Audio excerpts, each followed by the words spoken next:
The age-old expression, necessity is the mother of invention, never applied more than when Graham Roach was playing volleyball with an overinflated ball. When this engineer went home to search for a device to regulate and keep the pressure at the right point, there wasn't one. Now, Graham has partnered with a former San Antonio Spur to create Innaflate, a tiny product with huge potential. So with beach volleyball, the pressure is actually, the pressure range for the beach volleyball is actually very small. It's about a half PSI is the range that a beach volleyball is in the right pressure zone. Basketball is about 7.5 to 9. So it's much smaller for a beach volleyball. And it really impacts the game. So yeah, we were just passing around, we were just practicing, we weren't even playing, we were just warming up. And it was very obvious that the pressure in the ball that we were with, that I was playing with at the time, was flat. It was just really flat.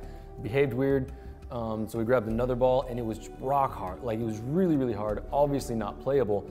And I was like, man, there should be a better way, right? And I realized, like, in industry, in mechanical engineering, or just in mechanical industry in general, pressure is very tightly controlled, and there's all kinds of instrumentation to do that, yet nothing really exists in the sports world beyond just a small gauge on your pump, which is incredibly inaccurate, to tell you that you're playing with the right pressure, which is a critical aspect of the game. So from that, I was like, there's got to be something else that we can make, somebody can make, or maybe they have, in order to get this pressure problem under control.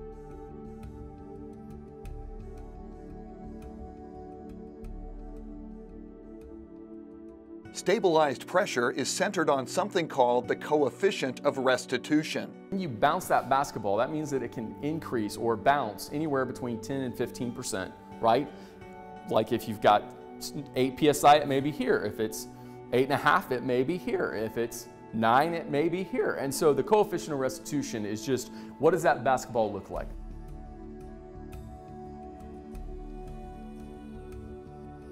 You've got, you know, your standard metal needle, and then you have this gauge. And so you would typically put the standard needle inside of this pump. You would pump it up, and then you would watch this gauge go back and forth as you were pumping, and you would hope that it would end up at the right point.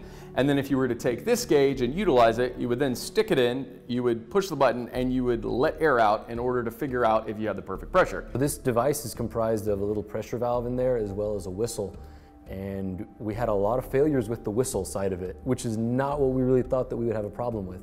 But the whistle is critical in the sense that it alerts the user when the ball is actually at the right pressure. So if there's no sound, and then it transitions to sound, or the whistle, that's really where you're at the right pressure. It's that transition point. The whistle was just one stumbling block. The first thing we did was we bought a 3D printer, and we just started 3D printing prototypes. And there were a lot of failures. There's a lot of ways that we figured out how to not make this work.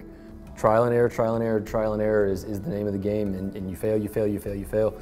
But along the way, they were successful enough to attract former San Antonio Spur, now Spur executive Brent Barry, who joined the Innaflate team. A 15% change to somebody like me who rarely gets that ball in the basket, it doesn't really help my game. But for somebody who's practicing a lifetime in order to make sure that that ball goes in that hoop, if you change how that ball is flying through the air, or how it hits the board, or how it bounces around the rim by 10 to 15%, it is a huge difference. I think that every dad and mom believes their kid's gonna go pro when they're 8 years old playing t-ball or slow pitch, you know, any sport. And the reality is that, you know, it's all about being fair. It's like, they may not go pro when they're 9 playing basketball, but at the end of the day, you want them to be playing like the pros are playing.